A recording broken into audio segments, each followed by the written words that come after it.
There is a kind of loneliness that has nothing to do with being alone. You can be surrounded by people at a dinner table, in a crowded room, mid-conversation with someone you have known for years, and still feel as though no one truly sees you. And worse than that, you begin to wonder whether you truly see them either. We live in an age of more communication than any generation in human history has ever known. More words, more messages, more opinions broadcast into the air every single second. And yet somehow the distance between people has not shrunk. It has grown, quietly, steadily, without anyone fully admitting it. You have felt it, the conversation that ended and left you emptier than before it began. The relationship where you gave everything you had and still somehow missed the person entirely. The moment you realized that someone you loved had been carrying something heavy for months, maybe years, and you never noticed. Not because you did not care, but because no one ever taught you how to look. This is not a book about manipulation. This is not a collection of tricks to use on unsuspecting people so that you can gain the upper hand in negotiations or get what you want from difficult conversations. There are enough of those in the world already, and if you have spent any time with that kind of content, you already know the hollow feeling it leaves behind the sense that you are learning to treat human beings like puzzles to be solved rather than souls to be understood. What this is, instead, is an invitation. A slow, patient, profoundly human invitation to develop one of the rarest skills alive today. The quiet habit of truly seeing other people. Not to use what you see. Not to expose, manipulate, or gain advantage. But simply, and this simplicity is harder than it sounds to understand. The Stoic philosopher Marcus Aurelius wrote in his private journal words never intended for any audience but himself. When you wake up in the morning, tell yourself, the people I deal with today will be meddling, ungrateful, arrogant, dishonest, jealous, and surly.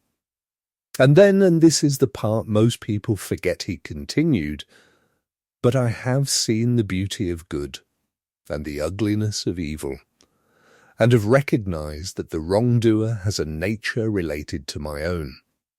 He was not writing a manipulation manual.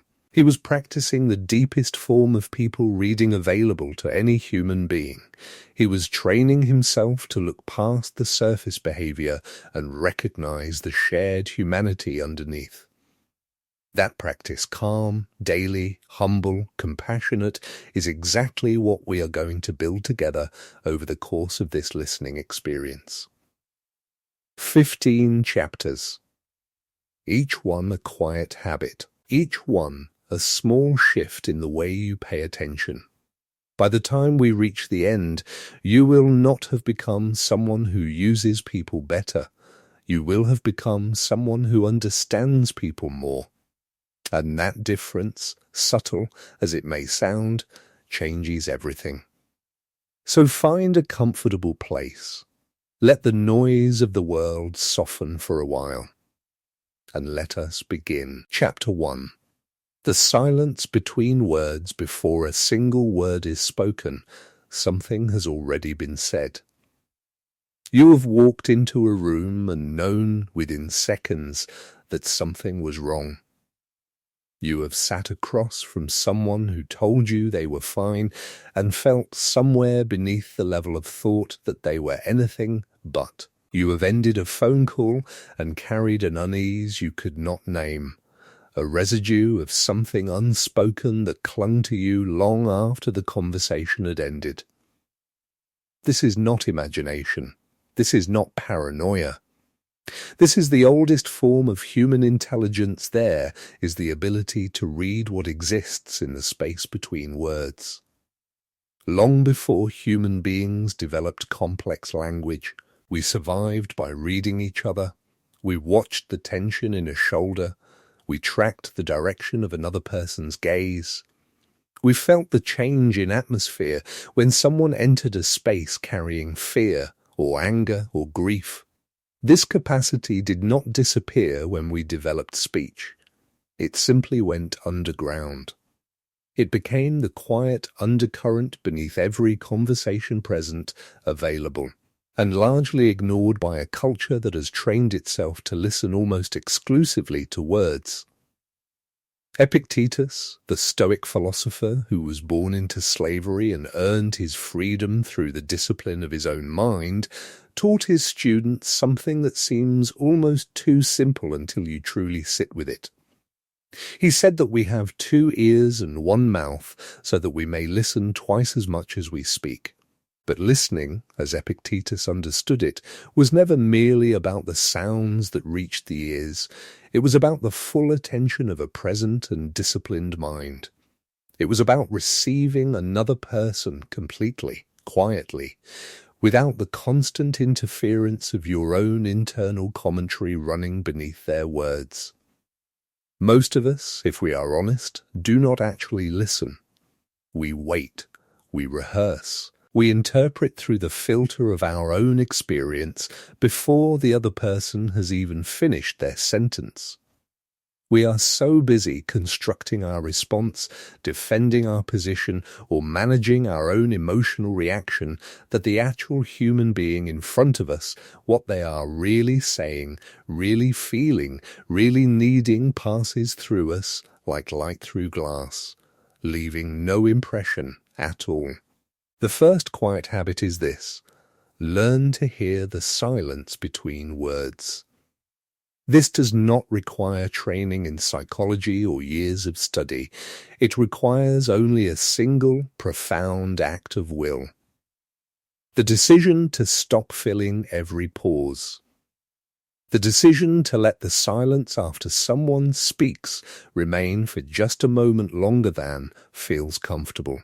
Because it is in that silence, in that small, uncomfortable space that most people rush to fill, that the truth most often lives. Watch what happens to a person's body in the moment after they finish speaking, before they have had time to reconstruct their composure, before they have reassembled the version of themselves they want you to see. There is a fraction of a second, sometimes less, sometimes more, where the face relaxes into something honest, where the shoulders drop or stiffen in a way that tells you more than the words just did, where the eyes move in a direction that reveals where the mind actually went. You are not looking for these things to catch people out. You are not hunting for inconsistencies to expose. You are simply paying the kind of attention that says, "You are real to me. What you are actually experiencing matters to me more than the performance you feel obligated to give." Marcus Aurelius practiced this in every audience he gave as Emperor of Rome. He was known, and this was extraordinary for a man of his power and position, for his willingness to be still, to listen completely, to ask questions rather than declare conclusions, to sit in the silence of not yet knowing rather than rushing to the comfort of a premature answer. His advisers noted that he rarely interrupted, that he often repeated back what someone had told him before responding, not to stall, but to ensure he had truly heard it. This is the first quiet habit, and it is the foundation of everything that follows. Because you cannot read people you are not truly present with. You cannot see someone you are too busy performing in front of. And you cannot understand anyone, not really, not deeply, until you have first learned to tolerate the beautiful, uncomfortable, profoundly human silence that exists between what people say and what they mean. Begin tonight. In your next conversation, let there be one pause you do not fill, one silence you allow to breathe, one moment where you choose presence over performance. And notice what emerges from that space. You may be surprised by what has always been there, waiting to be heard. Chapter 2. The habit of watching without judgment there is a particular kind of seeing that most people never practice. Not because they lack intelligence, not because they lack curiosity, but because they have never been taught that the single greatest obstacle to understanding another human being is not ignorance, it is the speed of their own conclusions. We are judgment machines. This is not an insult, it is biology. The human brain evolved to categorize experience rapidly because rapid categorization kept our ancestors alive. Friend or threat, safe or dangerous, known or unknown. These binary assessments happened in fractions of seconds, and the people whose brains made them fastest were the ones who survived long enough to pass their genes forward. The problem is that this ancient mechanism, so beautifully adapted for a world of physical threats and immediate survival decisions, is almost perfectly wrong for the task of understanding another human being in depth. Because human beings are not binary. They are not friend or threat, good or bad, strong or weak. They are contradictory and layered and deeply contextual. The person who seems cold and dismissive in a morning meeting may be carrying a grief so fresh they have not yet found words for it. The colleague who appears arrogant and overconfident may be performing a bravado that is the only thing standing between them and complete collapse. The friend who seems distant and unreachable may simply be in a chapter of life where intimacy feels too dangerous to risk. None of this is visible to the person who has already decided what they are looking at. Seneca wrote, "We suffer more in imagination than in reality." And while he meant this primarily about our own fears, the principle extends beautifully into our perception of others. We suffer more and we understand less when we relate to the imagined version of a person rather than the actual one standing in front of us. The second quiet habit is the practice of watching without judgment. And it begins with a single question asked in the privacy of your own mind whenever you find yourself forming a quick conclusion about another person. The question is simply this: what else might be true? What else might be true about the person who interrupted you in the meeting? What else might be true about the friend who cancelled plans again? What else might be true about the family member whose behavior has always frustrated you? Not as an exercise in excusing everything, not as a way of abandoning your own legitimate needs and responses, but as a genuine act of intellectual humility. An acknowledgement that you are working with incomplete information, that you are seeing a slice of a life you have not lived and cannot fully comprehend. This practice has a name in modern psychology. It is called cognitive flexibility, the ability to hold multiple possible interpretations of the same behavior simultaneously, without forcing a premature resolution.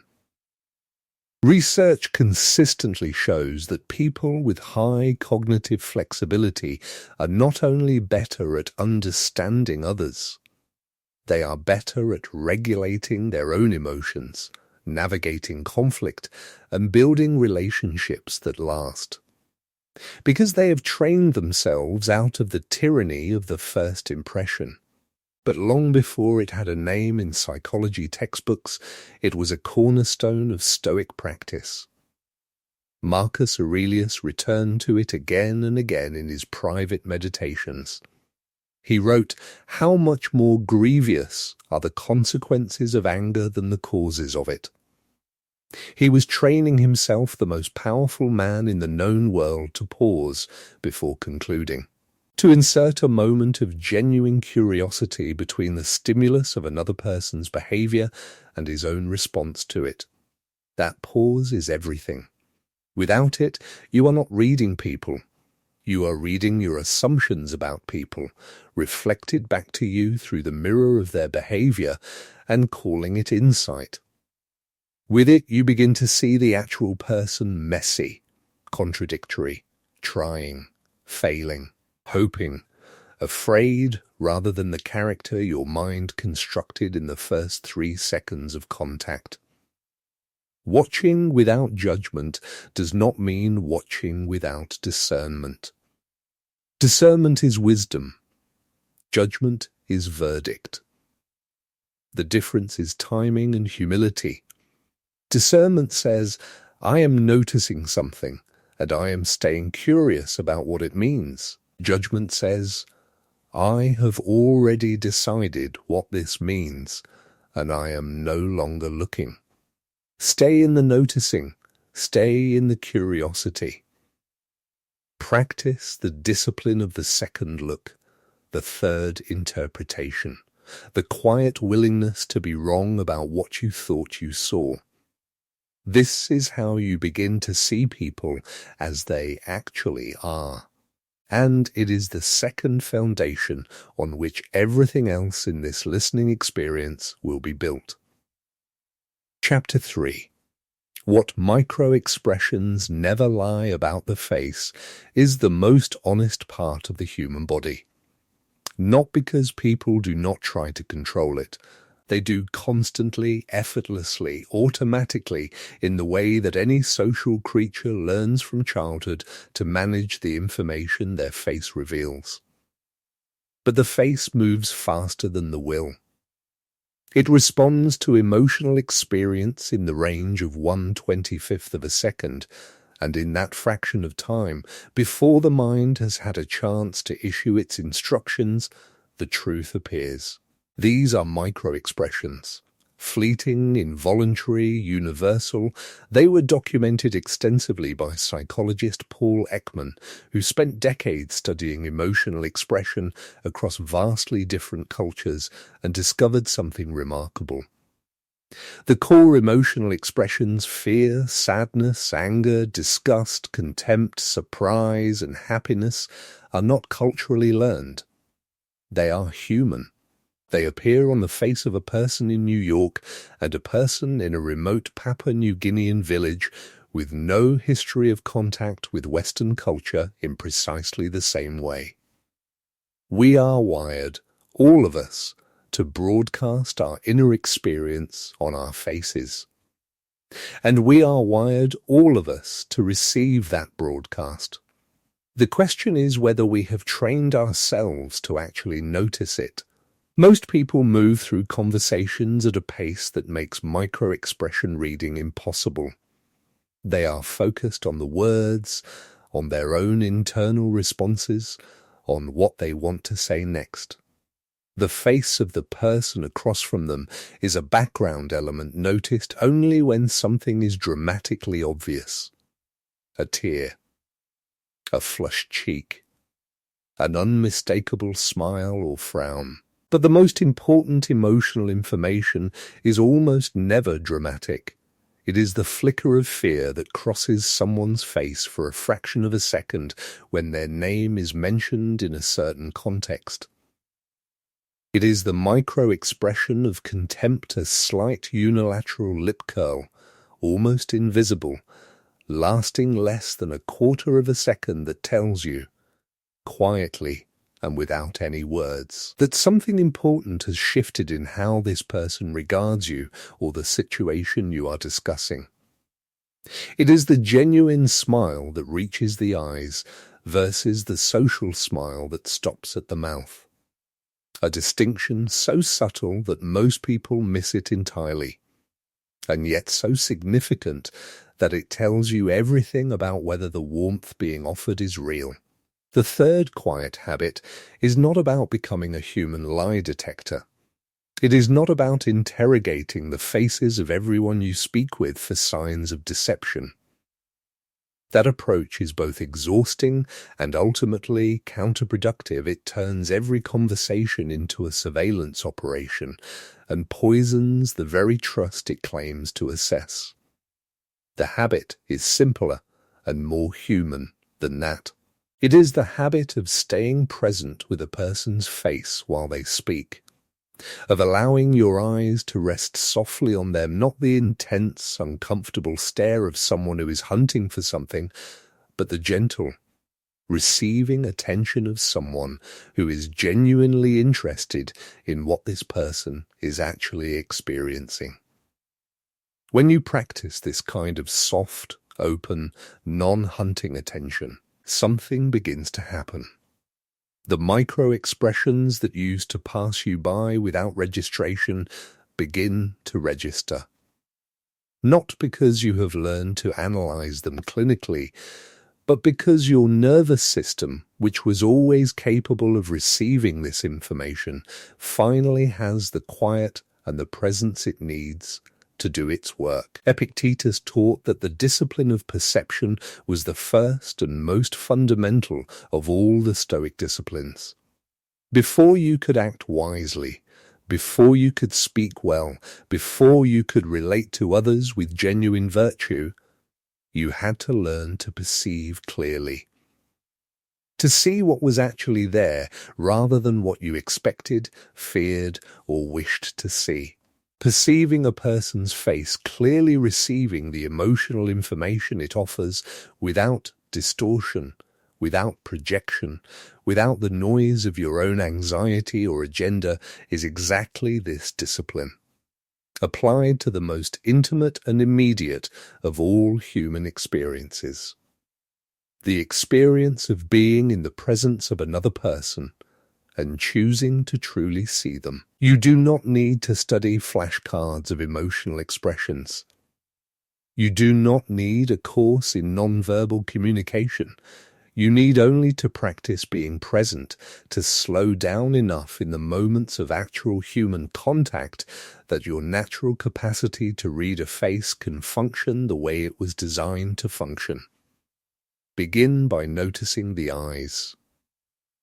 Not what they look like, but where they go. Eyes move toward what is interesting, away from what is threatening, down toward what is shameful or painful, and up toward what is being remembered or constructed.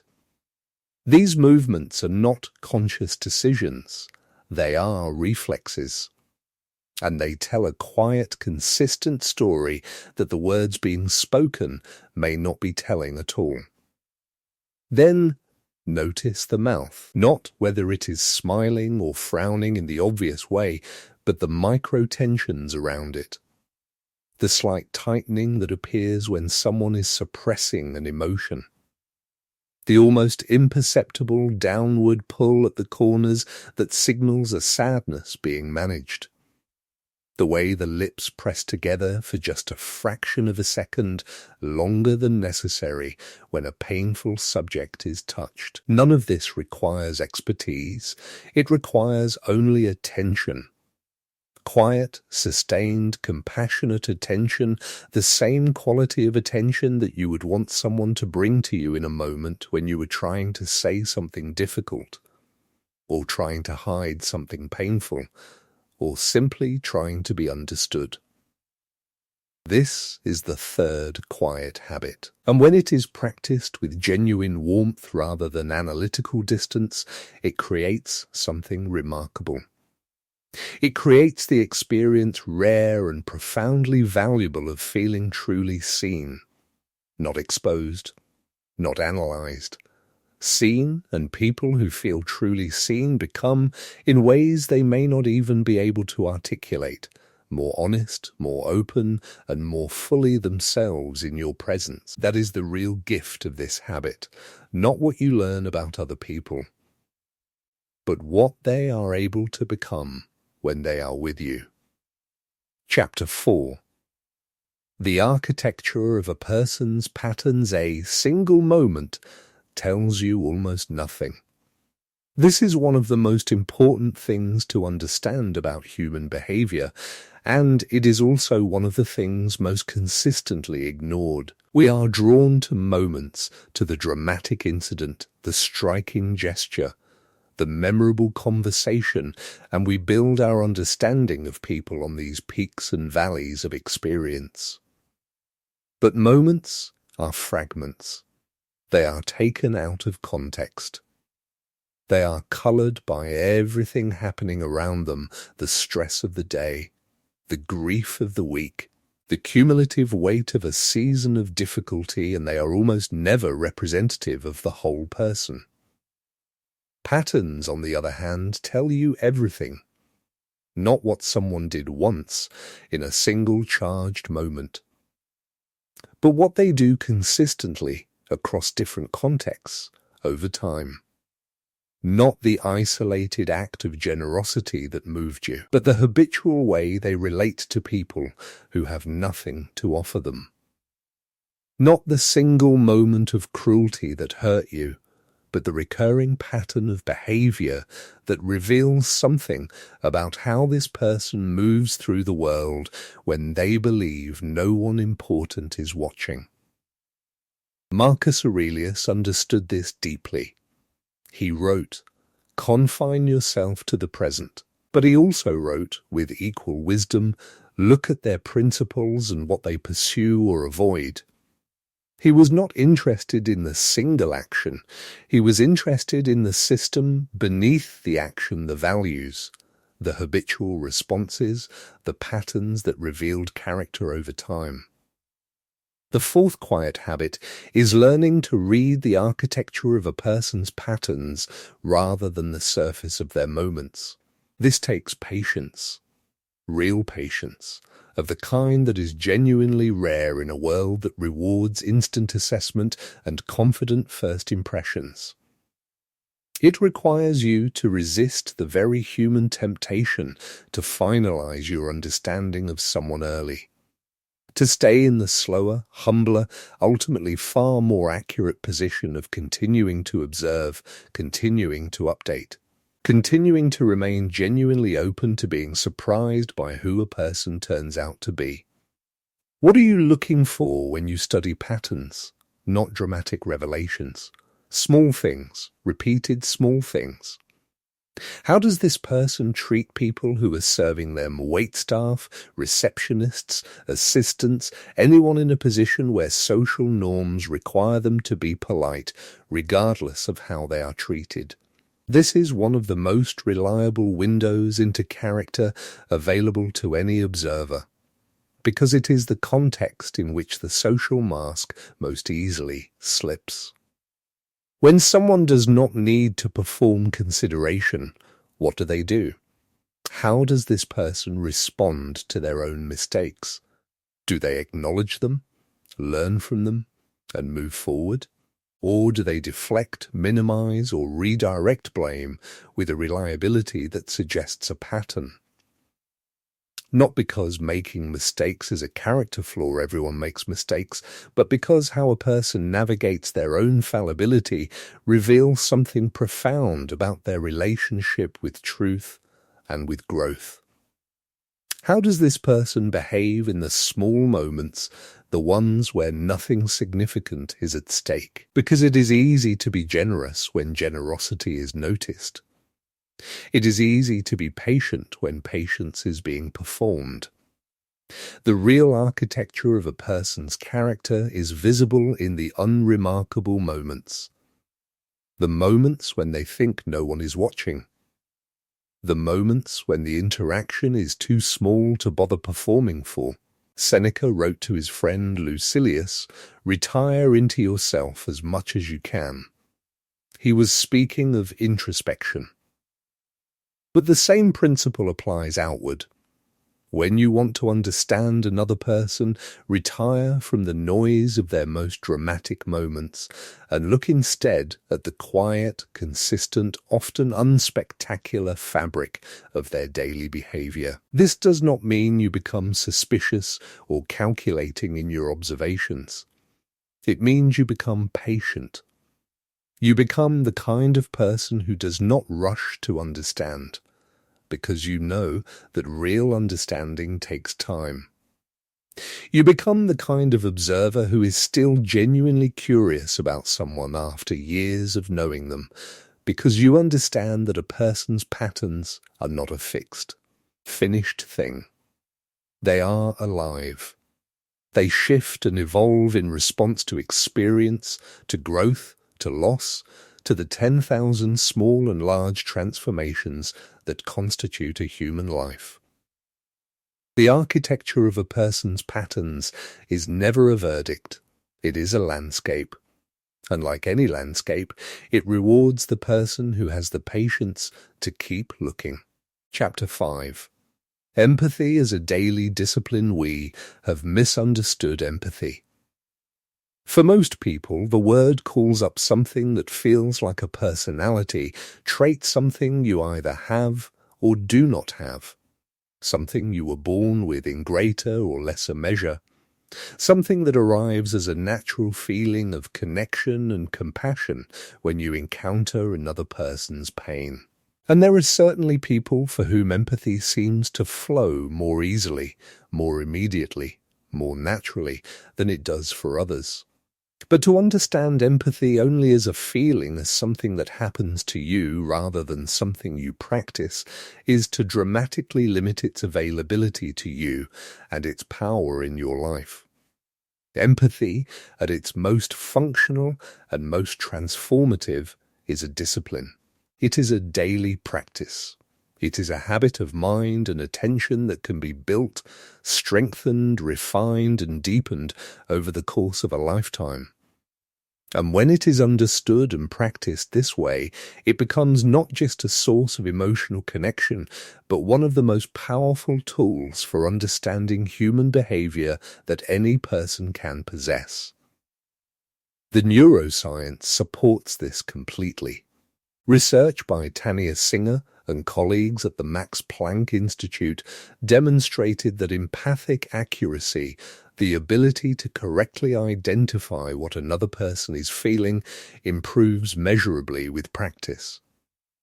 That people who deliberately train themselves to attend to others' emotional states, who regularly take the perspective of people different from themselves, who practice the mental act of imagining another person's experience from the inside, develop significantly greater accuracy in reading other people over time. This is not magic. It is neuroplasticity. The brain that practices empathy becomes better at empathy, in the same way that the brain that practices mathematics becomes better at mathematics, and the brain that practices musical scales becomes better at music. Marcus Aurelius practiced empathy as a deliberate daily discipline. Before his morning audiences, he prepared his mind with a specific meditative practice. He reminded himself that the people he would encounter that day difficult, demanding, confused, grieving, afraid were human beings shaped by forces largely beyond their control. He did not do this because he felt immediate warmth for all of them. He did it because he had understood something essential, that the feeling of empathy follows the practice of empathy, not the other way around. The fifth quiet habit is this: build empathy as you would build any other skill. Deliberately, incrementally, daily, there are specific practices that research and wisdom both confirm will strengthen your empathic capacity over time. The first is the practice of perspective, taking the deliberate mental act of asking yourself in concrete and specific detail what it might feel like to be this particular person, in this particular situation, carrying this particular history. Not what you would feel in their situation, what they might feel, given who they actually are, given what you know of their life, their wounds, their hopes, and their fears. The second practice is what psychologists call empathic listening to understand rather than to respond. This is listening where your only goal is to arrive at genuine comprehension of what the other person is experiencing, not to fix it, not to relate it to your own experience, not to assess it or advise on it, simply to understand it, fully and without agenda, and then to reflect that understanding back in a way that allows the other person to feel genuinely heard. The third practice is the daily act of noticing. Noticing the emotional state of the people around you, not with clinical detachment, not with therapeutic positioning, but simply as a human being who has decided to pay attention. The colleague who seems distracted today. The family member who laughs a little too quickly.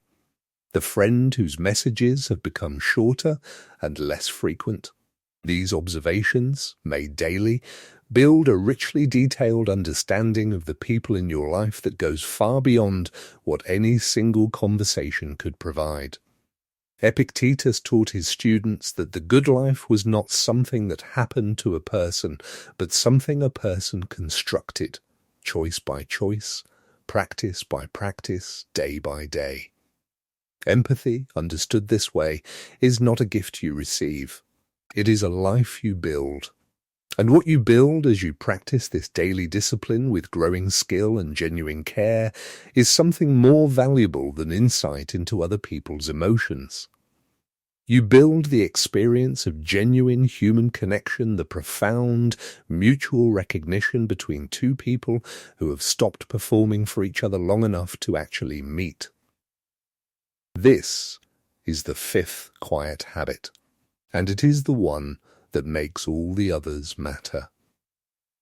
Chapter 6. The psychology of what people need most beneath every behavior is a need.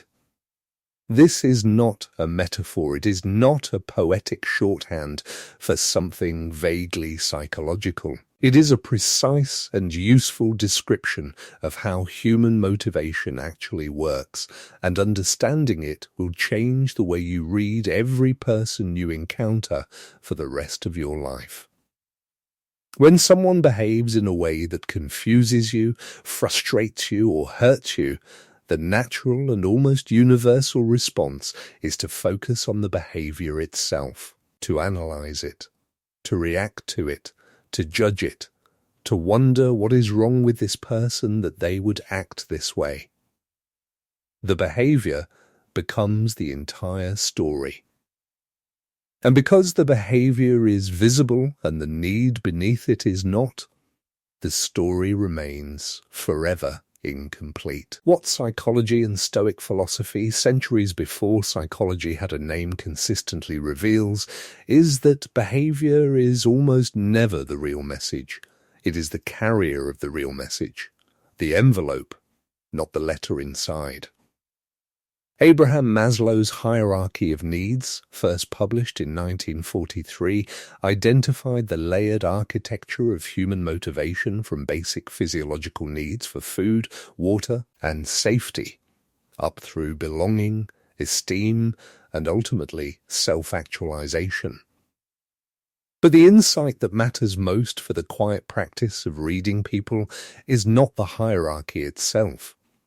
It is the recognition that when a more fundamental need is unmet, all behavior becomes organized around meeting it often in ways the person themselves does not fully understand or recognize. The person who dominates every conversation is not simply arrogant. They have a need for significance, for recognition, for the reassurance that they matter that is going unmet in some deeper context of their life. The person who withdraws and becomes unavailable in the moments you need them most is not simply selfish. They have a need for safety, for self-preservation, for the protection of a self that has at some point been badly hurt by the experience of being needed that is running the show beneath their visible behavior. Seneca wrote, "Every man prefers belief to the exercise of judgment." And nowhere is this more true than in our reading of other people's behavior. We prefer the story we have already constructed. This person is difficult. This person is selfish. This person does not care, to the harder, more demanding, ultimately more accurate exercise of asking what is happening beneath the surface. The sixth quiet habit is the practice of asking, whenever you encounter behavior that confuses or troubles you, what need might be driving this? Not to excuse the behavior, not to absorb consequences that are genuinely harmful to you, but to understand it. Because understanding is always the foundation of a wise and considered response, and because the response that addresses the actual need beneath the behavior is almost always more effective, more compassionate, and more genuinely helpful than the response that simply reacts to the behavior on its surface. There are several core needs that appear with remarkable consistency beneath the most challenging and confusing human behaviors. The need for safety, which drives withdrawal, defensiveness, control, and rigidity. The need for significance, which drives dominance, performance, comparison, and the compulsion to prove. The need for connection, which drives clinginess, jealousy, people-pleasing, and the terror of abandonment.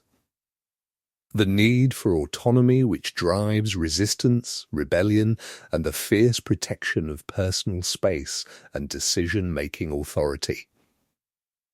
And the need for understanding the profoundly human desire to be genuinely seen and known, which, when chronically unmet, produces behaviors ranging from dramatic self-disclosure to complete emotional shutdown. When you encounter behavior that troubles you in someone you know, run it through this quiet filter.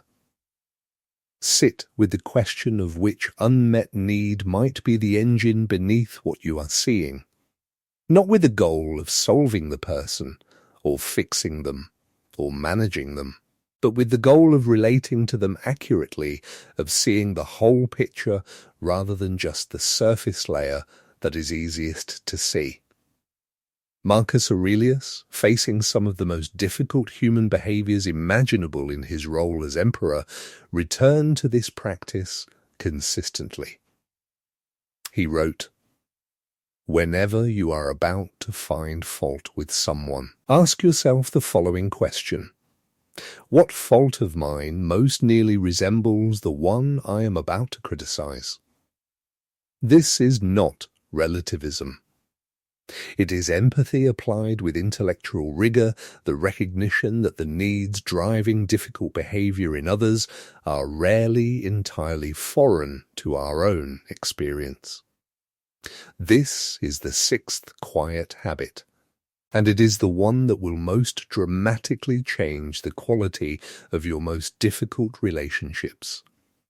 Not because it makes difficult people easier, but because it makes you wiser in the presence of difficulty.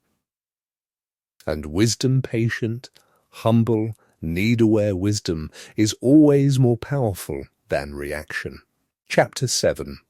How your own blind spots distort what you cannot see clearly through a clouded lens. This may be the most important chapter in this entire listening experience. Because every habit of observation we have discussed so far, the attention to silence, the suspension of judgment, the reading of micro-expressions, the study of patterns, the practice of empathy, the search for needs beneath behavior, every single one of these habits is limited, distorted, and sometimes reversed entirely by a single factor that most people spend their entire lives never examining: their own psychology. The technical term in psychology is projection. The simpler and more honest description is this: we tend to see in other people exactly what we most need to see, fear to see, or have been trained by our own history to see. We read others through the accumulated lens of every relationship we have ever had, every wound we have ever sustained, every story we have ever been told about who people are and how they behave. This lens is largely invisible to us. We do not experience it as a filter. We experience its output as reality. We believe we are seeing what is actually there, when in fact we are seeing a collaboration between what is actually there and the entire unexamined history of our own emotional life. Carl Jung, who was one of the 20th century's most profound students of the human unconscious, called the collection of disowned and unexamined aspects of the self the shadow. And he observed, with the kind of precision that comes only from decades of deep clinical work, that we tend to encounter our own shadow most vividly in our strongest reactions to other people. The qualities that trigger in us the most immediate, most intense, most disproportionate responses are frequently the qualities we most need to examine within ourselves. This is not always comfortable territory, but it is essential territory for anyone who wants to develop a genuinely accurate capacity to read other people. The Stoics approached this through the practice they called self-examination, the daily, rigorous, unflinching review of one's own responses, motivations, and assumptions. Marcus Aurelius wrote, in what is perhaps the most honest book ever written by a powerful person, "You have power over your mind, not outside events. Realize this, and you will find strength." But the strength he was pointing to was not achieved by ignoring the interior landscape. It was achieved by knowing it so well, so honestly, so completely, that it could no longer operate invisibly. The seventh quiet habit is this: before you read another person, read yourself. In practical terms, this means developing the capacity to notice your own strongest reactions to other people and to hold those reactions up for examination before acting on them. It means asking, when you feel an immediate, intense certainty about who someone is or what their behavior means, where have I felt this before? What in my history makes this particular behavior in this particular person land with such force? It means understanding that the people who trigger you most reliably are rarely simply difficult people. They are, most often, mirrors, showing you something about your own wounds, your own fears, your own unmet needs, your own unexamined stories that you have not yet been willing to see directly. This does not mean your perceptions of other people are always wrong. Sometimes the person really is doing exactly what you think they are doing, and your strong reaction is simply the appropriate response of a healthy human being to genuinely harmful behavior. Discernment requires holding both possibilities that you may be seeing clearly, and that you may be seeing through a distorting lens simultaneously, and using every available evidence to navigate toward the most accurate possible understanding. The practice of examining your own blind spots does not make you endlessly doubtful of your own perceptions. It makes you trustworthy to yourself.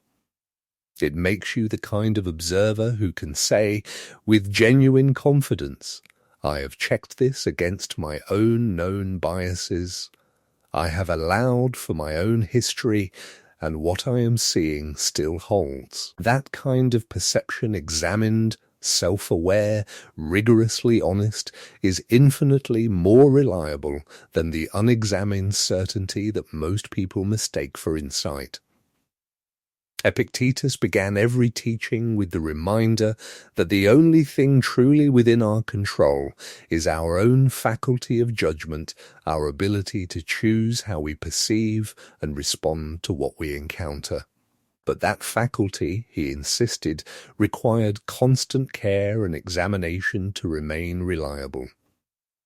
A mind that is not regularly examined becomes like an instrument that is never tuned, still capable of producing sound, but increasingly out of harmony with the truth it was designed to convey. This is the seventh quiet habit, the most inward, the most demanding, and ultimately the most liberating of all the habits in this listening experience. because the person who knows their own blind spots does not stop seeing them, but they stop being ruled by them. And that freedom to perceive other people as they actually are, rather than as your history requires them to be, is the foundation of every genuinely meaningful human connection you will ever build. Chapter 8. The quiet power of asking better questions there is a kind of question that closes. And there is a kind of question that opens. The closing question already contains its own answer, buried in its architecture. It leads the respondent toward a conclusion the questioner has already reached. It narrows the space of the conversation rather than expanding it. It is, ultimately, less a genuine inquiry than a search for confirmation, a way of using the appearance of curiosity to reinforce what the questioner already believes. Most of the questions we ask other people, if we are being completely honest, are closing questions. Not because we are manipulative or dishonest, but because genuine curiosity is harder than it looks. And because the pretense of curiosity, while actually seeking confirmation, is one of the most comfortable and most invisible of human habits. The opening question is different in every way. It does not contain its own answer, it does not lead, it does not have a preferred destination. It is built entirely from genuine interest in what the other person actually thinks, actually feels, actually experiences, and it leaves the full space of that experience available for exploration. Marcus Aurelius was, by all historical accounts, a master of the opening question.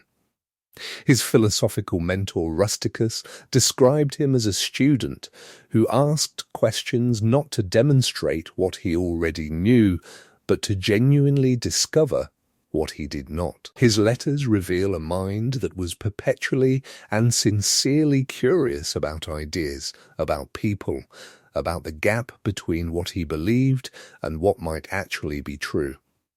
The eighth quiet habit is learning to ask better questions. Opening questions. Questions built from genuine curiosity rather than confirmation seeking. Questions that communicate through their very structure and tone that you are truly interested in the answer, whatever that answer turns out to be. What does an opening question look like in practice? It is usually simpler than you expect. It resists the temptation to be clever or precise. It does not rush toward the specific before the general has been explored. It creates space rather than filling it. Instead of, "Don't you think that was a difficult situation?" which already tells the person what answer you are looking for. An opening question sounds like, "What was that like for you?"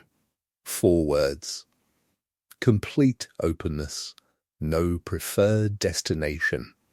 Instead of, "Why did you handle it that way?" which carries a faint but unmistakable implication of critique, an opening question sounds like, "What was going through your mind when you made that decision?" The same territory, explored with genuine curiosity rather than concealed judgment. Instead of a rapid sequence of questions that feels more like an interview than a conversation, the opening questioner asks one thing, and then waits, and then receives the answer completely before deciding whether another question is warranted or whether the most powerful thing they can offer next is simply silence. The research on what makes people feel understood is remarkably consistent. People do not feel understood when they are analyzed. They do not feel understood when they are advised. They do not feel understood when they are asked rapid, precise, clinically structured questions about their experience. They feel understood when someone asks them a genuine question, listens to the complete answer, and reflects it back in a way that shows the listening was real.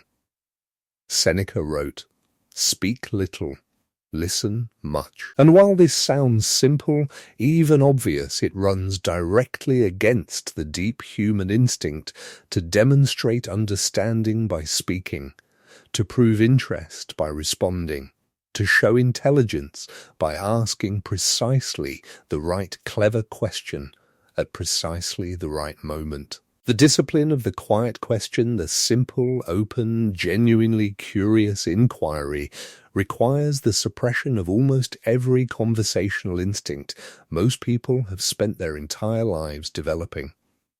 But the payoff is extraordinary.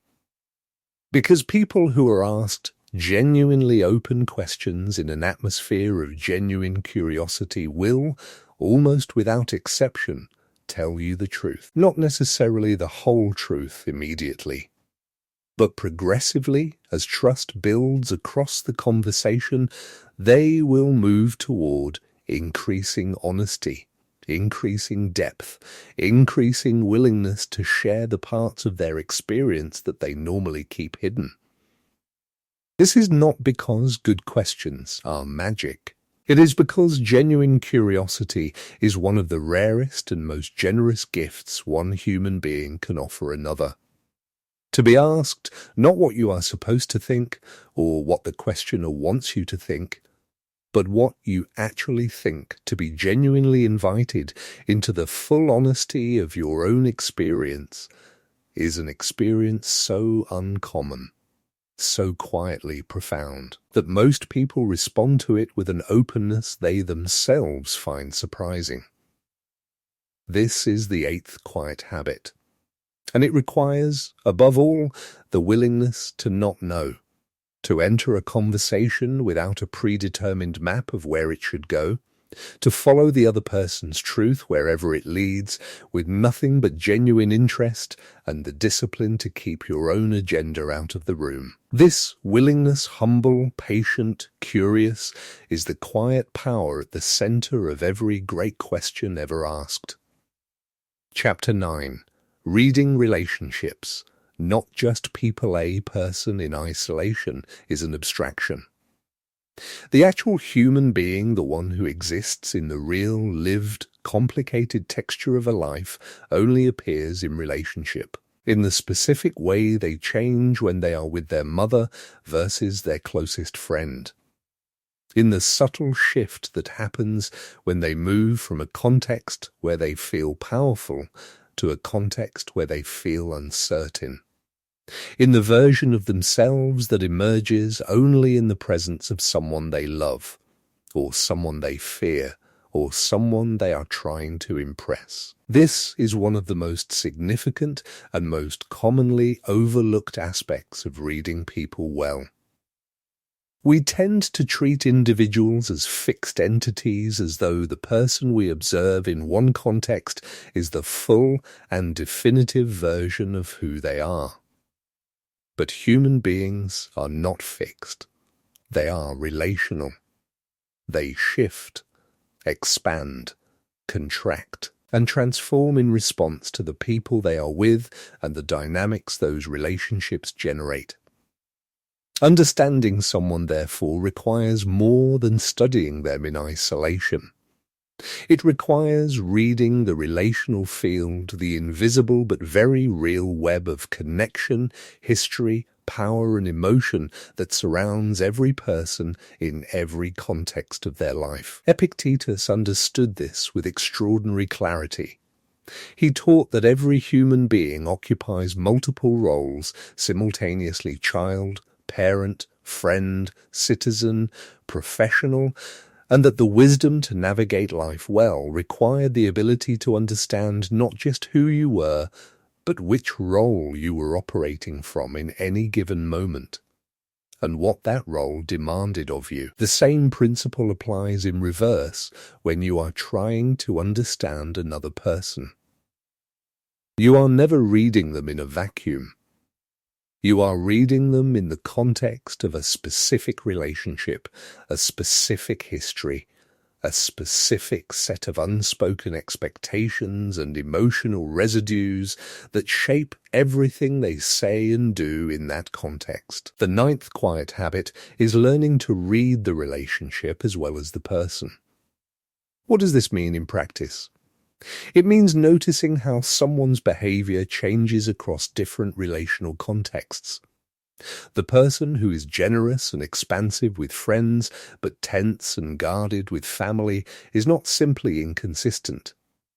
They are responding to something specific in the family dynamic, an old wound, a power structure, a set of expectations that has never been named but is felt by everyone in the room. It means paying attention to what relationships bring out in people and recognizing that what gets brought out is not random. It is a response to something that the relationship contains. The person who becomes their best self in the presence of one particular friend is telling you something about what that friendship offers them, what kind of safety, what kind of genuine recognition, what quality of acceptance allows them to expand into the fullest version of who they are. It also means recognizing that the behavior you observe in your relationship with someone is not the only version of that behavior available. The person who is difficult with you may be remarkably easy with someone else, not because they are being deliberately worse with you, but because something in the dynamic between you and them, something in the specific history, the specific power arrangement, the specific emotional charge of your particular connection is bringing out a version of them that other relationships do not. Marcus Aurelius returned consistently to the practice of viewing people within their relational context. He wrote, "Always think of the universe as one living organism, with a single substance and a single soul." While he was speaking metaphysically, the practical wisdom embedded in this image is profound. Everything is connected. Every behavior exists within a context. Every person is partly a product of the relationships they inhabit. The habit of reading relationships rather than just people produces a quality of understanding that is simultaneously more accurate and more compassionate than the habit of reading individuals in isolation. More accurate. Because it takes into account all the forces that are actually shaping the behavior you observe. More compassionate, because it locates difficult behavior within a system rather than within a fixed and unchangeable character. People are not simply who they are. They are also who they are with you, who they are with their history, who they are within the invisible web of every significant relationship they have ever had. Learning to read that web patiently, humbly, with genuine curiosity is one of the most profound and most practically useful skills you will ever develop. Chapter 10. When to stay silent and simply observe the most powerful move in any room is sometimes the one that makes no sound. We have built a culture that rewards speaking, that values the quick response, the confident assertion, the ability to feel silence without hesitation. We are trained from our earliest social experiences to associate silence with emptiness, with absence, with the uncomfortable suggestion that we have nothing of value to offer. And so we fill it, constantly, reflexively, with words that were not fully formed before they were spoken, with opinions not yet ripened into genuine insight, with sounds that create the impression of presence while actually obscuring the much deeper presence that silence makes available. The great observers of human history, the ones whose understanding of people and situations proved most accurate, most lasting, and most transformative, shared a quality that is almost embarrassingly simple when you name it.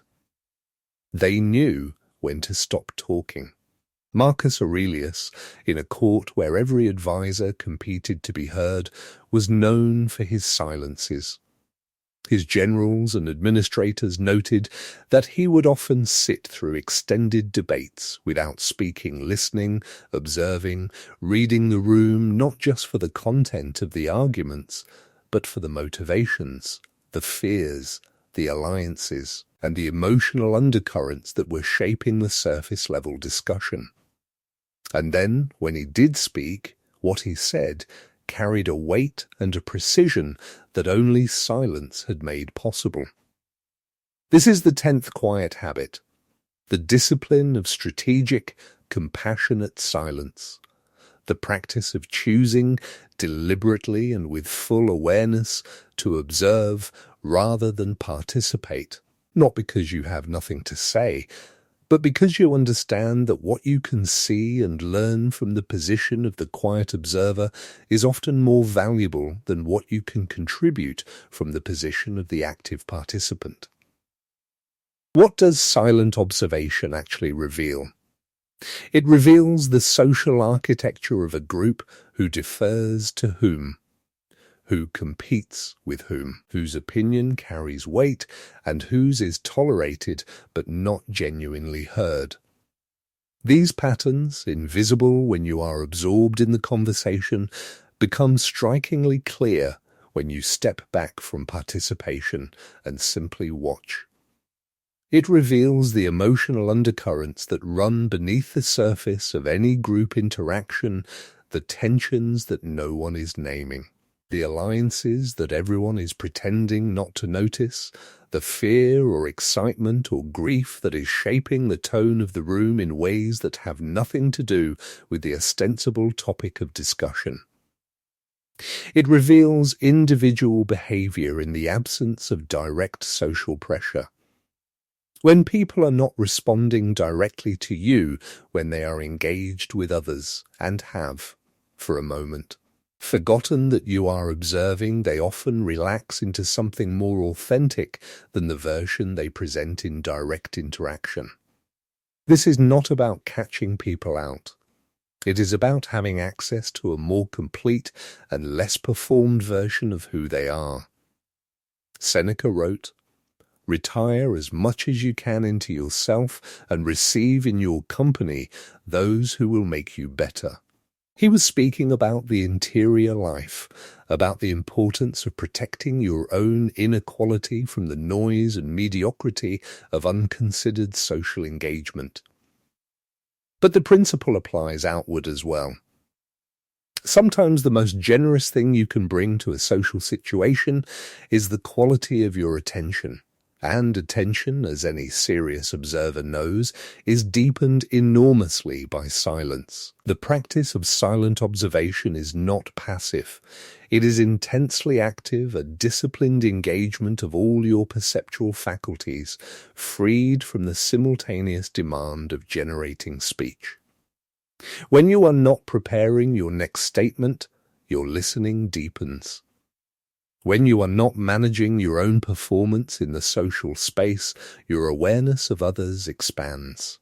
When you allow yourself to be the still point in the room rather than one of the moving parts, you begin to see things that no one else in the room is seeing. This is a skill that can be practiced. In any social gathering, a dinner, a meeting, a family occasion, make a conscious choice to spend at least some portion of the time in the position of the observer, not withdrawn, not disengaged, but present and quiet. Watch what emerges from that position. Notice what you see that you would have missed had you been busy speaking. You may find, as many who practice this discover, that the silence that once felt like absence begins to feel like the most substantial thing in the room, and that what you learn from the position of quiet, attentive observation changes not only your understanding of the people you are observing, but your understanding of what genuine presence actually requires. Chapter 11. The habit of noticing energy, not just words. Every person carries a weather system with them. This is not mystical language.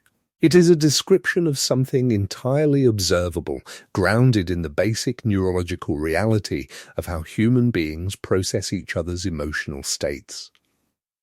Before a word is spoken, before a gesture is made, before any conscious act of communication occurs, we are already receiving and transmitting information about our inner state through the subtle, largely unconscious channels of tone, posture, pace, and presence. You know this from your own experience. You have been in the presence of someone who said all the right things, expressed warmth, offered reassurance, performed calm, and felt, despite all of this, a low-level unease that you could not explain or attribute to anything specific. The words were correct. Something else was not. That something else is what we are calling energy. Not in any abstract or metaphysical sense, but in the very concrete sense of the emotional atmosphere that a person carries and broadcasts through the 1,000 small signals of physical and vocal presence that operate beneath the level of deliberate communication. Neuroscientist Lisa Feldman Barrett's research on the predictive brain reveals something remarkable. We are constantly, unconsciously, running predictive models of the people around us using every available signal to anticipate their next action, their emotional state, their likely response to the situation we share. This process is automatic, rapid, and largely beneath awareness. But it produces what we experience as a sense of a person, the felt sense of being with someone that is often more informative than anything they say. The 11th quiet habit is training yourself to notice this felt sense consciously and to trust it as genuine information while holding it lightly enough to remain open to being wrong. What are the signals that constitute a person's emotional energy? The pace of their speech, whether it has speeded up from its normal tempo, which often signals anxiety, excitement, or the effort of concealment. The quality of their breathing, whether it is full and relaxed or shallow and controlled, which tells you something about whether they are at ease or managing something. The micro-tensions in their body, the barely perceptible tightening in the jaw, the slight elevation of the shoulders, the stiffness in a posture that is otherwise performing relaxation. These signals are not the same as micro-expressions, though they overlap. They are the larger weather system of which micro-expressions are individual cloud formations. They are the ambient emotional atmosphere of a person, readable not through focused analytical attention, but through a quality of relaxed, open, whole-body reception that is the opposite of clinical scrutiny. Marcus Aurelius wrote of the importance of attending to the quality of what is present rather than only to its surface form. He was a careful student of the felt atmosphere of his court, the emotional weather of his military campaigns, the unspoken dynamics of the philosophical conversations he treasured.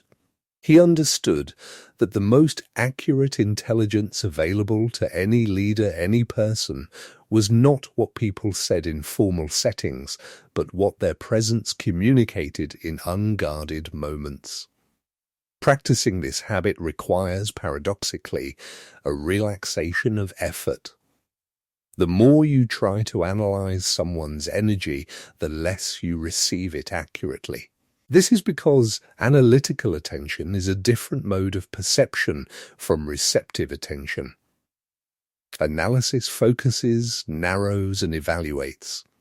Reception opens, broadens, and receives. To tune into a person's emotional weather system, you need the kind of attention that is more like listening to music than like solving a problem open, present, allowing the whole impression to form before beginning to evaluate any of its parts.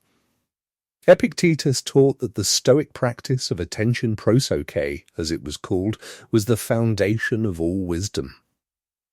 But prosoche was never a tense or strained attention. It was a quality of full, relaxed, clear presence that allowed reality to be received accurately, without the distortion of anxiety, agenda, or preconception. This is the quality of attention that makes the reading of emotional energy possible. And the more you practice it, the more you deliberately cultivate this open, receptive, whole body mode of presence, the more reliable your sense of the emotional weather around you becomes. Not as a party trick, not as a surveillance tool, but as the most honest and complete form of attention you can offer another human being the willingness to receive them fully, including the parts of their experience they have not yet found words for. Chapter 12. How to read someone who is hiding. Some people have learned, very early and very thoroughly, that being known is dangerous. They may not think of it in these terms. They may not have conscious access to the experience that taught them this. But somewhere in the history of their life, in the family they grew up in the relationships that shaped them, in the moments when the truth of who they were was met with rejection, ridicule, or punishment, they learned to hide. And they became very, very good at it. These are not dishonest people, though they may appear that way to someone looking for inconsistency between what is said and what is real. These are people who have developed a sophisticated architecture of self-protection, a layered system of presentation and concealment that has served them well enough to survive, and that they will not easily or quickly dismantle for someone they do not yet trust completely. Understanding how to read someone who is hiding requires, before anything else, a shift in intention.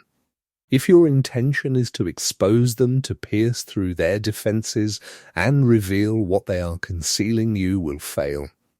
Not because exposure is impossible, but because the attempt itself will trigger the very defenses you are trying to penetrate.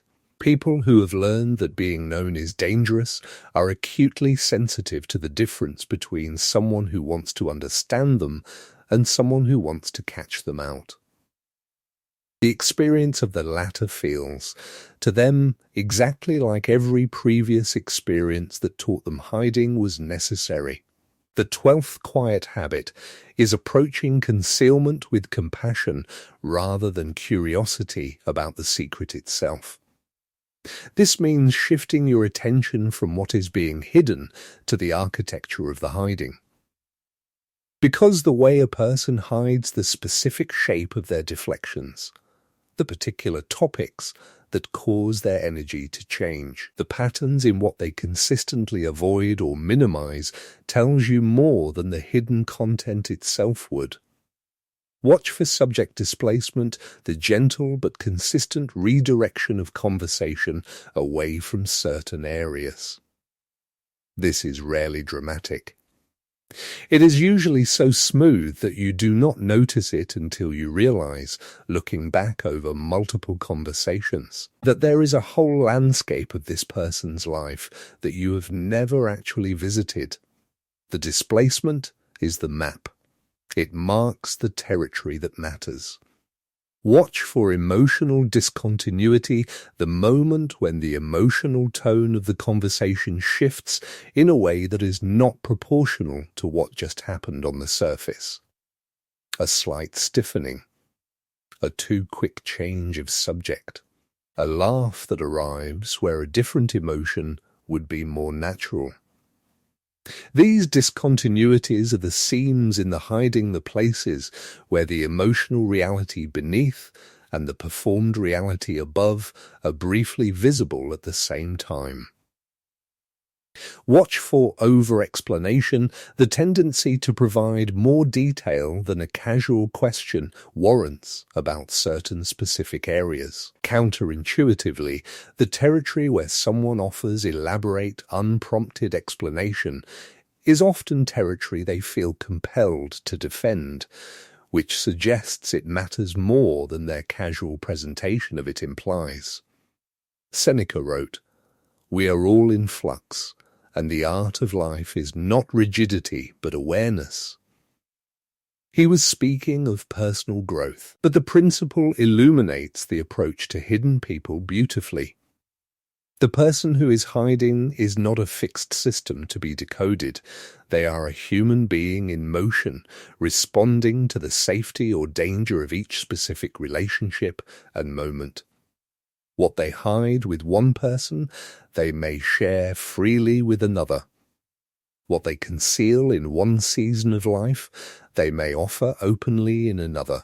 Your role, therefore, is not to be the person who breaks through their defenses. It is to be the person in whose presence their defenses gradually become unnecessary. To build, through consistency and patience and genuine non-judgmental presence, the kind of safety that makes hiding less necessary than it has been before. This is the deepest and most generous application of everything this listening experience has taught. Because the person who hides has not stopped wanting to be known.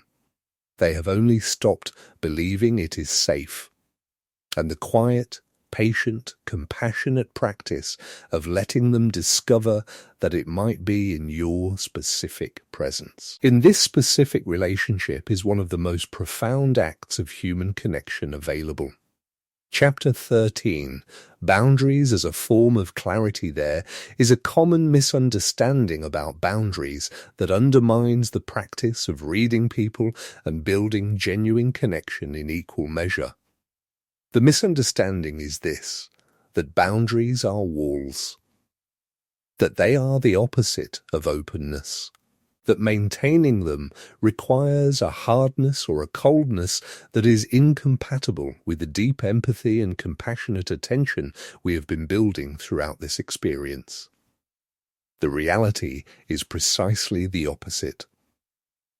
Boundaries, properly understood and honestly maintained, are not walls. They are the architecture of genuine presence. They are what makes it possible to remain open, to stay genuinely curious, genuinely available, genuinely engaged with another person without losing yourself in the process. Without the slow erosion of self that happens when every demand is met, every intrusion is tolerated, and the accommodation of others gradually crowds out the space in which your own clarity, your own needs, and your own truth can exist. Epictetus taught his students that the cardinal Stoic discipline was the discipline of the will, the clear and honest knowledge of what was within one's own power and what was not.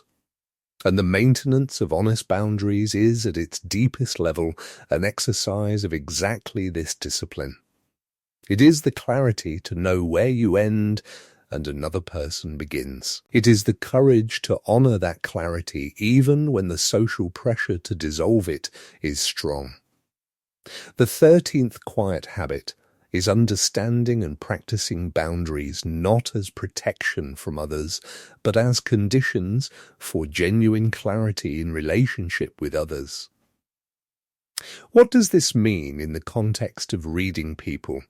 It means that your ability to perceive another person accurately is significantly compromised when you are enmeshed with them, when their emotional state has become indistinguishable from yours, when their needs have colonized the space where your own judgment should be operating, when the fear of their response to your honesty has made you incapable of perceiving or expressing your own truth. The person who has no boundaries does not read people more clearly because they are more open. They read people less clearly because the absence of the self as a stable reference point makes accurate perception impossible. You cannot calibrate what you are receiving from another person if you have no stable inner position from which to receive it. Healthy, clear, honestly maintained boundaries create the very conditions that make deep understanding of others possible. They preserve the selfhood and the inner quiet that discriminating perception requires. They allow you to be genuinely present with another person, fully engaged, fully empathic, fully open to what they are experiencing without being swept away by it, without the compulsive need to fix it, absorb it, match it, or be defined by it. Marcus Aurelius embodied this paradox throughout his life. He was, by any measure, one of the most genuinely empathic leaders in recorded history. He cared deeply and consistently about the well-being of the people under his care and the people in his life. And he maintained with equal consistency a clear and uncompromising sense of his own values, his own judgment, and his own inner life. The empathy and the boundaries did not conflict. They supported each other. The boundaries made the empathy sustainable. The empathy made the boundaries generous rather than defensive. This is the integration you are working toward, not the choice between caring for others and protecting yourself as though these were genuinely in opposition, but the wisdom to understand that the deepest caring requires a stable self from which to care, that the most accurate understanding of others requires a clear and grounded understanding of where you stand. That boundaries, far from closing you off from genuine connection, are precisely what make genuine connection as opposed to enmeshment, dependency, or the slow suffocation of a self that has given everything and retained nothing possible. This is the 13th quiet habit.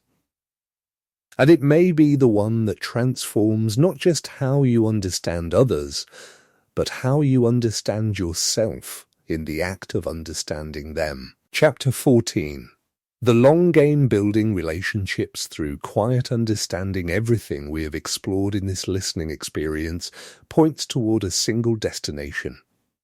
Not a moment of breakthrough, not a technique mastered, not a realization that arrives fully formed and changes everything at once, but something slower, richer, and ultimately far more valuable than any of these. A way of being with people, built day by day and conversation by conversation, that deepens over time into something rare and genuinely beautiful. The experience of truly knowing another human being and of being truly known.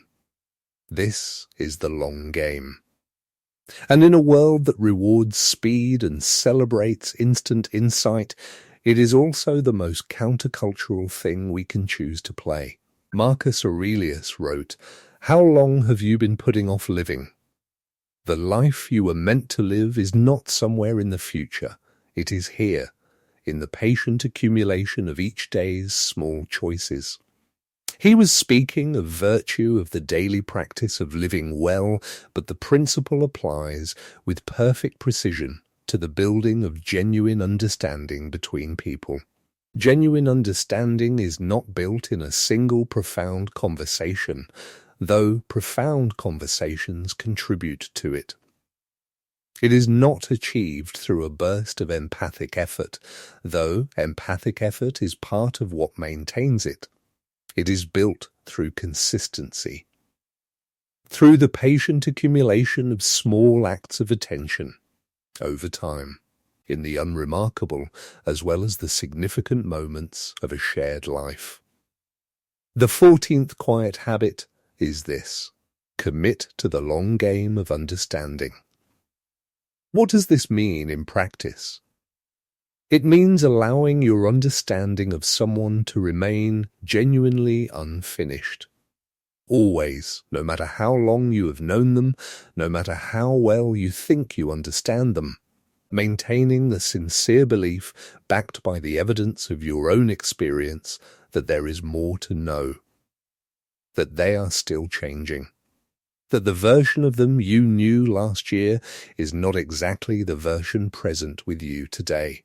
It means bringing the same quality of fresh attention, to a relationship you have maintained for 20 years that you would bring to a new acquaintance you are genuinely curious about. Not performing novelty, genuinely maintaining it.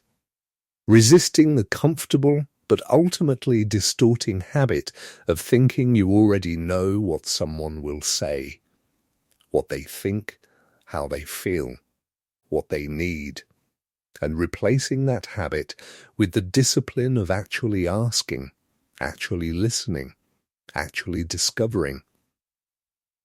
It means celebrating the small moments of understanding as much as the large ones.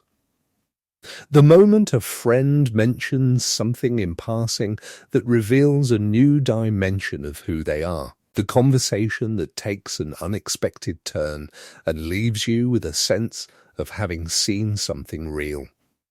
The quiet, unremarkable afternoon with someone you love where nothing dramatic happens, but you go home feeling more genuinely connected than you have in months because you were present.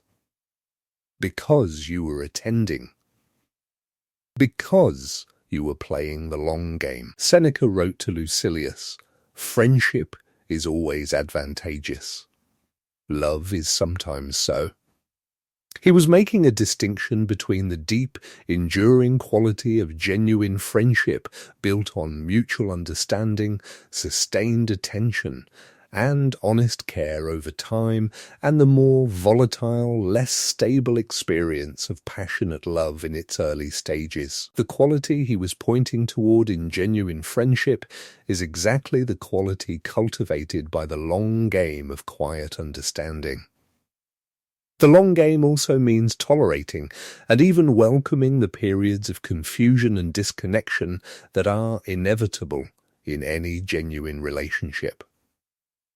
The moments when someone you thought you understood behaves in a way that surprises you completely. The phases when the person you love seems to have become someone slightly different from who they were, and you have to begin again, humbly and patiently, the work of coming to know who they are now. These are not failures of your understanding.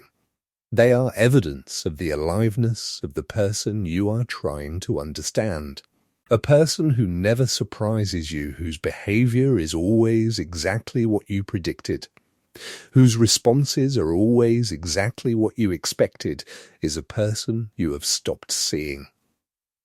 You are relating to a model of them that exists in your mind, not to the actual living, changing human being they continue to be. The long game is the commitment to keep seeing, through the familiarity that breeds comfortable blindness, through the disappointments that tempt you to conclude, through the changes that require you to update everything you thought you knew and begin again. This is the 14th quiet habit, and it is perhaps the most life-giving of all. Because the person who plays the long game of understanding does not just build better relationships. They build a life in which the people around them are genuinely, continuously real to them. And that quality of life, rich, connected, awake to the humanity in every direction, is something that no shortcut can approximate. Chapter 15. The person you become when you truly see others. We began this journey with a kind of loneliness. The loneliness of never feeling fully seen. The loneliness of moving through a world full of people and still somehow missing the actual human beings inside them. The quiet, pervasive ache of connection that exists on the surface and depth that seems perpetually out of reach. And we have spent 15 chapters building something that is, in the end, not a collection of techniques. Not a system of analysis, not a set of skills to be deployed strategically in the interest of getting what you want from people. We have been building a way of seeing, a quality of presence, a habitual orientation toward other human beings that is characterized by patience, curiosity, humility, empathy, and the fundamental belief that every person you encounter is carrying something worth understanding. The 15th quiet habit is not a new practice to add to the 14 that have come before. It is the recognition of what you have already become through the practice of them. Because here is what no one tells you when they teach you to understand other people, the practice changes you. Not just your relationships, not just your conversations, not just your capacity to read the room or navigate difficult dynamics or build genuine connection where surface-level interaction used to suffice. It changes the person you are at the level of character. The person who has practiced genuine attention day after day, conversation after conversation, in the unremarkable moments as well as the significant ones, develops something that cannot be acquired any other way. A quality of presence that other people feel immediately, often without being able to name it. A depth of stillness in a world of noise. A quality of genuine interest in others that is so rare it is almost startling to encounter. Marcus Aurelius wrote in the closing pages of his private meditations, "Do not look around at other men's minds. Look straight ahead to where nature is leading you, nature universal, through what happens to you, and your own nature, through what you must do." He had spent a lifetime practicing exactly what we have been practicing here. And what he had become through that lifetime of patient, humble, compassionate attention was not a master of people or a reader of situations, though he was certainly both. He had become a person in whom others felt safe, a person in whose presence the truth seemed slightly more available than it did elsewhere, a person whose understanding of others was inseparable from his deep, rigorously examined, continuously refined understanding of himself. This is the ultimate fruit of everything we have explored together, not superior insight as a tool of influence, but genuine understanding as a quality of soul. The capacity to walk into any room, any relationship, any conversation, any human encounter, and bring to it a quality of attention that honors the full humanity of everyone present, including your own. Epictetus, who knew more about human suffering than almost any philosopher who ever lived, who had been enslaved, who had watched his own people denied every freedom, who had rebuilt his entire life from the position of complete powerlessness, arrived, through a lifetime of practice, at a serenity that astonished everyone who encountered him. Not the serenity of someone who had been spared difficulty, the serenity of someone who had looked at difficulty, and at the full range of human behavior in response to difficulty, and had arrived at a deep and unshakable compassion for all of it. That compassion rooted in understanding, sustained by practice, deepened by the honest examination of one's own interior life, is what you are building with every quiet habit explored in this experience. You are becoming someone who sees, not perfectly, not without the distortions of your own history and the limitations of your own perspective, but with a quality of genuine, sustained, compassionate attention that is rare in the world and profoundly needed in it. The loneliness we began with does not disappear through techniques. It dissolves, slowly and genuinely, as you practice the habits that allow you to be truly present with others. As you discover, again and again, that the depth of connection you have always wanted is available not through any special circumstance or any particular relationship, but through the quality of attention you bring to whatever relationship is in front of you right now. This is what it means to read people without mind games. Not to decode them, not to manage them, not to gain advantage over them, but to see them genuinely, patiently, humbly, and with the kind of compassionate understanding that transforms not just how you relate to others, but how you experience your own life among them. You were built for this kind of seeing. The quiet habit of understanding is not something foreign to your nature. It is a return to it, a remembering of the quality of presence you had before the world taught you to perform, to protect, and to pretend, before the noise began. And now that you have remembered, carry it forward. Into your next conversation, into your most difficult relationship, into the ordinary moments of your daily life that are, in truth, never ordinary at all. See clearly, be seen, and let the understanding between you and the people in your life become the quiet, lasting, profoundly human gift it was always meant to be. Extended soft closing you have travelled a long way in a single sitting. 15 chapters, 15 quiet habits, 15 small profound invitations to show up differently in the presence of other human beings, not with more cleverness, not with more strategy, not with a more sophisticated set of tools for getting what you want from people, but with more of the thing that matters most and costs the most and rewards the most. Genuine presence. The world outside this listening experience has not changed while you have been here. The noise is still there. The speed is still there. The relentless demand to perform, to produce, to present the most favorable version of yourself to the widest possible audience, all of that is still there, waiting for you at the edges of this quiet. But something in you has shifted. Maybe only slightly. Maybe in ways you will not be able to fully articulate for some time.